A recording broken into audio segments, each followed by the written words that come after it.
Many businesses that are strapped for cash and customers are looking to an ancient system of payment as a solution. Now, as Susan Lasovich reports, more and more companies are bartering for business.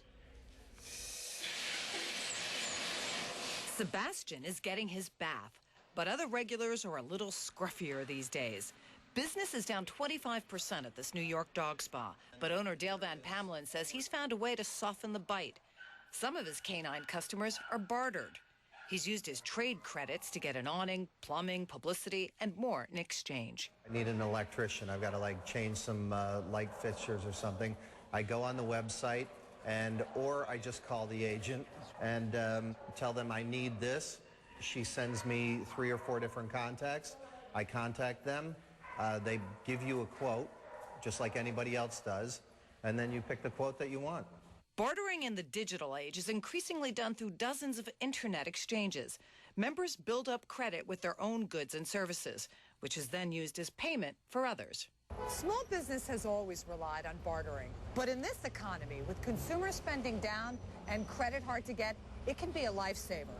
It can both increase revenue and conserve cash. Bartering exchanges say membership has grown as much as 50% over the past year. The engine that drives barter is the unused capacity that every business has, all right? Think of a hotel. In good times, in a good economy, maybe they have a 90% occupancy rate. All right, in a down economy, they drop down to a 50% occupancy rate. But what they're bartering is the unsold hotel rooms. And they were busted and they got arrested. Ken Mara has been bartering his security services for nearly 30 years. It's enabled us to be more aggressive in the marketplace in terms of marketing, advertising, promotions, incentives. We use prizes. We can barter dinners and Broadway shows. And that's good news for businesses keeping a close eye on their cash flow in this economy. All right, Susan Lasovich joins us now live from the New York Stock Exchange. What should I do? What should anyone do if we want to try bartering ourselves, Susan?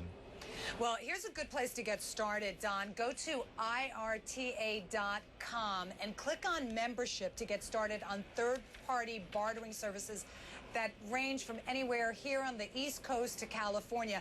IRTA, by the way, stands for the International Reciprocal Trade Association.